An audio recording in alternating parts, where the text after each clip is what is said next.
Some major breaking news here. A federal judge has just blocked Donald Trump's National Guard deployment in Los Angeles in a ruling that will officially take effect tomorrow at noon.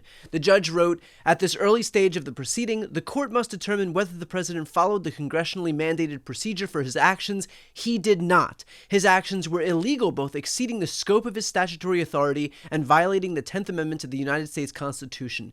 He must therefore return control of the California National Guard to the governor of the state of California forthwith."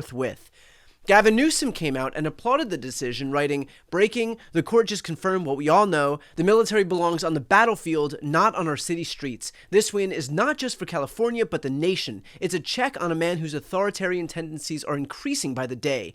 End the illegal militarization of Los Angeles now, Donald Trump. History is watching." In fact, this concludes the first steps of a process that the governor announced when I spoke with him on Sunday. Did the National Guard need to come into California? Of course not. He flamed the fires.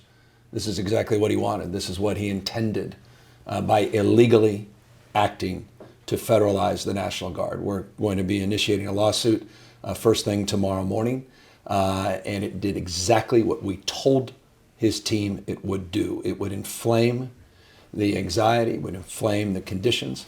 And the most important thing he can do if he wants this thing behind us is to rescind his order and to get back into some semblance of orderly life here that he created. And here's Attorney General Rob Bonta. Today, we are filing a temporary restraining order request with the federal judge in the Northern District of California as part of our case that we brought yesterday. We argue in our case that the president does not have any legal basis for deploying the National Guard or the Marines into LA. And today we are asking that the court issue an order immediately ordering that the deployment be invalid and unlawful and blocking their deployment into Los Angeles. Okay, so if this temporary restraining order is granted, how quickly could it go into effect? By design, temporary restraining order requests are ruled on swiftly because of the potential for irreversible and irreparable harm and injury to the requesting entity here, the state of California. So we could get a ruling within hours, as we have in some of our other cases when we've sued the Trump administration, or it could be a matter of days, but it will be swift.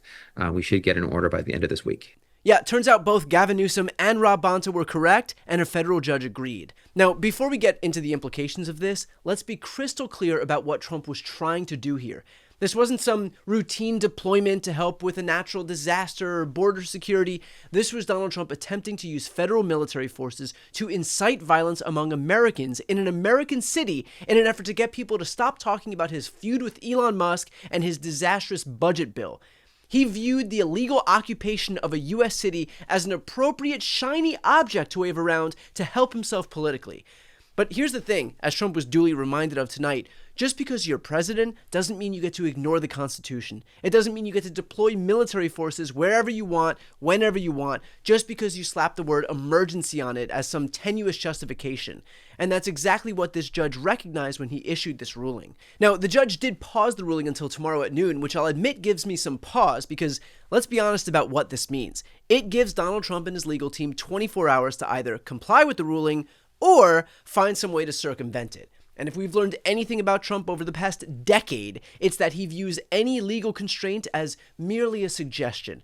Remember, this is the same guy who spent 4 years as president trying to weaponize the Justice Department, fire FBI directors, pressure state officials to find non-existent votes. The idea that he's going to quietly accept a federal judge telling him he can't deploy the National Guard is not something I'd want to hang my hat on. Which brings me to the broader point here, and it's one that should scare every American regardless of party affiliation.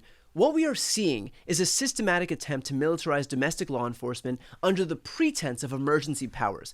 And if you think I'm being hyperbolic, just look at the pattern. Trump comes into office, immediately declares multiple national emergencies, uses those emergencies to justify unprecedented executive actions, and then when the courts try to step in, he either ignores them or finds workarounds. This is textbook authoritarianism. This is literally the playbook of strongmen around the world, which they use to consolidate power. They create a crisis, real or imagined, then use that crisis to justify extraordinary measures that just so happen to expand their own authority. And the fact that Donald Trump is doing this in Los Angeles, one of the most democratic cities in the entire country, is not a coincidence.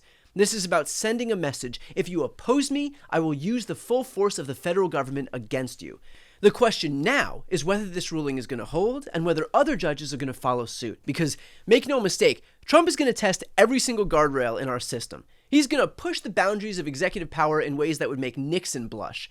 And the only thing standing between us and full-blown authoritarianism, knowing full well that the legislative branch isn't going to lift a finger to rein in Trump, is the willingness of federal judges to do their jobs and uphold the Constitution. And given the fact that we've seen Trump lose a staggering 96% of court cases in his second term thus far, it seems that guardrail is holding. I also want to point out the timing here, because it's not lost on me that this is happening as Donald Trump's approval ratings continue to crater. We talked about those brutal polling numbers showing him underwater on literally every issue, and now we're seeing him resort to increasingly desperate measures to try and project strength. When you can't govern effectively, when your policies are failing, when the American people are turning against you, the authoritarian playbook says that you double down on force and intimidation. That's exactly what we're seeing now. And let's be clear about something else. This ruling is not just about Los Angeles. It is about establishing a precedent for every other city, every other state, every other situation where Trump might try to deploy federal forces against Americans. If this judge hadn't stepped in tonight, if this ruling hadn't been issued, Trump would have seen it as a green light to use the military however he wanted, wherever he wanted. Authoritarians are not in the business of imposing their power on just a few cities, on just a few people. They want to impose their power over everyone. LA was supposed to be Trump's test case. Now it's a failure.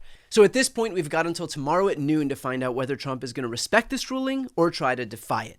And I can tell you right now, that decision is going to tell us everything we need to know about where this presidency is headed. Because if Trump chooses to ignore yet another judge's ruling, if he persists with this deployment anyway, then we're not only dealing with an authoritarian president anymore, we are dealing with a constitutional crisis.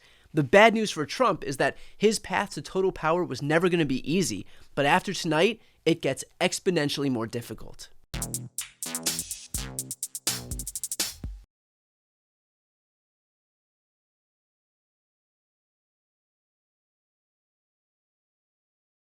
Before you go, if you enjoyed this content and you want to see more and support independent media, please subscribe to this channel. The subscribe button will be right here on the screen. But second, the reality is that we are now in a political environment where this administration can lean on any of the social media platforms to suppress certain voices if they don't like critical coverage. That means my longevity here is in the hands of a few tech billionaires who are already making it clear that they are willing to cater to this administration. To that end, signing up for my newsletter is a way for me to reach you directly if that ever becomes necessary. I'll put the link right here on the screen as well, so please sign up. It's free, but there's also an option to do a paid subscription if you'd like to support me and my team. I really appreciate it. Thanks so much for watching.